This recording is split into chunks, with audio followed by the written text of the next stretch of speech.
Greetings everyone, this is Hearthstone. I'm Bob Fitch and today we'll be looking at Heroic Chrommagus from Hearthstone. This is the third boss in the fourth wing. But before we begin, let's take a look at what Chrommagus is all about. Here's Chrommagus in Heroic Blackrock Mountain. You can see right here his hero power says at the end of your turn add a Brood Affliction card to your opponent's hand. There are 5 Brood Affliction cards.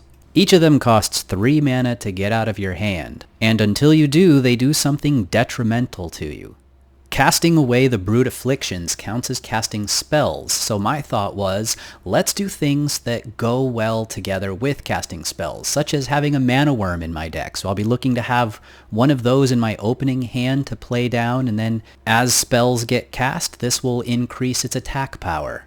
I also had this idea that if I had Lorewalker come out, then as I cast my curses, they would go into my opponent's hand. Mana Addict is an obvious choice because the attack increases with each curse I release, as well as the Sorcerer's Apprentice, so I can make it cheaper to get them out of my hand. The basic idea of this deck is a bit of a freeze mage sort of a style, so you're going to see Frost Novas, Doomsayers, Cone of Cold, and Blizzard. All of those are just to delay things, and if it gets really bad, then I have Ice Blocks to keep me alive. Vaporize and Big Game Hunter to get rid of the larger things that can survive through the blasts. Frostbolts to delay them. Emperor Thorison to make all of those curses cheaper and easier to cast. Kel'Thuzad, because if I can get board control, this will pretty much secure the victory. And finally, Archmage Antonidas. Since there are so many spells, I figured why not? Just in case I can get him in play and keep him in play, then I will get a whole bunch of fireballs. So let's go back to the game in action.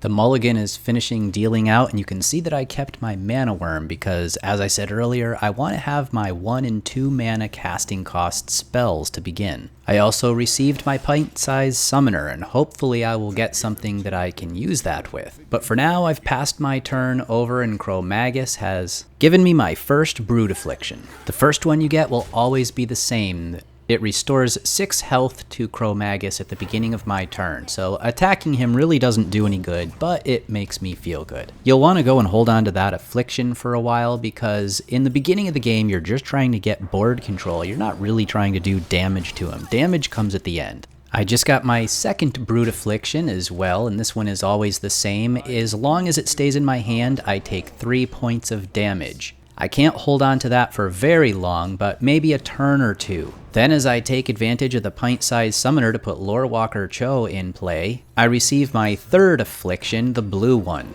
That affects the casting cost of enemy spells, which you can probably get away with holding on to for a little while because the spells are not going to be nearly as damaging as the minions that can be put out.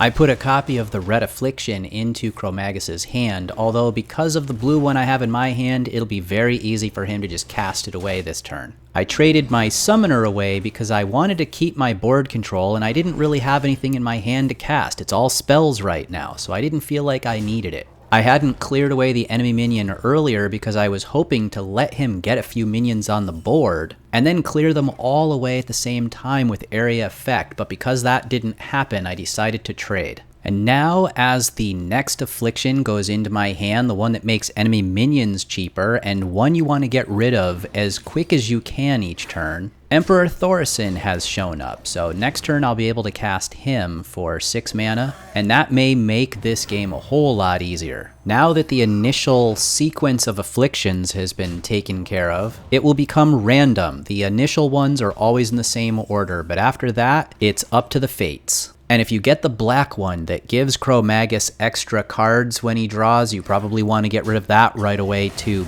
because that one can be devastating to your card advantage. Now as you can see, I have finally traded my Mana Worm. I sent it into the Chromatic Dragonkin because those get more powerful as you cast spells, and you have to cast spells to win this, so you need to kill those without casting spells most of the time. What you can do is wait until he has a bunch of stuff on the board and then freeze it all and blow it away with a Doomsayer, but I don't have a Doomsayer at the moment, so I'm relying on my Emperor Thorison to stay in play, freeze everything, lock it all down, and take advantage of Thorison reducing the casting cost of the things that I have in my hand. This is when I can start getting rid of those afflictions. I have enough mana and they are much cheaper.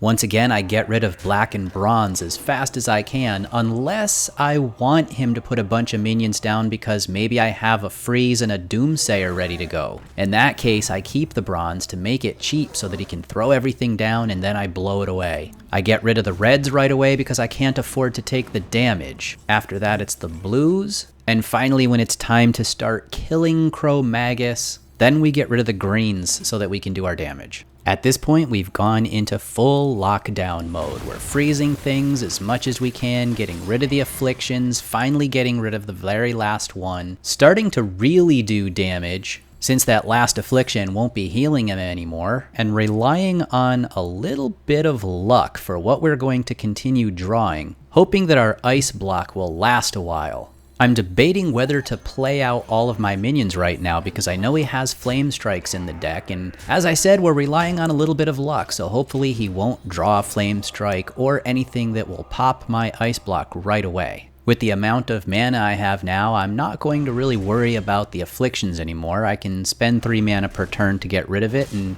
even at 10 mana still have 7 left over. And oh, as you can see, the ice block has gone down. So now we are really hoping that he doesn't draw into anything that can finish off our last 5 points before we either finish him or get the second ice block. But Kel'Thuzad has joined the battle, and this is going to completely turn the tide. Chrommagus doesn't have anything that can take out something with 8 hit points unless he can swing into it. There's no direct removal. So even though everything I have is about to die, it all comes back again after essentially wiping his board. Kel'Thuzad essentially is like having drawn a spell that says, summon a 6/8 creature, heal all the minions on your side, and destroy all the minions on your opponent's side. No, actually I take that back, since at this point, I can keep doing that turn after turn. So rather than being a battle cry, it might as well have said, at the beginning of your turn, destroy all enemy minions. At the end of your turn, heal all of yours. So as far as I'm concerned, as long as he doesn't draw into some sort of miracle, this game is going to be over. I'm in the fortunate position of needing to decide whether I want to use the swipe on Onyxia or directly on Chrommagus, that swipe that I had gotten earlier in the game, stealing it from Chrommagus's deck after Lorewalker Tro took it. In the end, I decided that the math came out where it didn't really matter, so I decided to put the swipe on his face. At this point, due to not getting unlucky, it's just a series of wiping out whatever he puts into play and continuing to plink away at his face. There were still some tense moments, though, when Nozdormu comes into play and I only have 15 seconds to take my turn. A long animation of his claw and attack, which in and itself was a little bit scary, bringing me down to only 3 hit points. Well, that animation made it so it looked like I wasn't going to have enough time to put out my big game hunter and take him down. The fuse burned really fast. Fortunately, it didn't end, and I didn't take it in the face from Nozdormu. We have enough on the board now to finish him off in 2 attacks, so hopefully we'll survive through one more of his draws and then on the next turn finish him off. There's my first attack. We get to see what he brings out. Please don't let it be some way to do 3 points of damage to me. A Twilight Drake, a Fairy Dragon, and a Chromatic Dragonkin. Not enough. That's going to do it for you, Chrommagus, and that's going to do it for us. This is a victory. Until next time, I will see you later. Gotcha.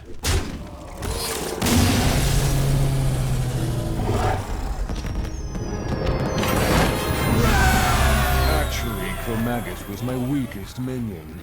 Were you impressed with yourself?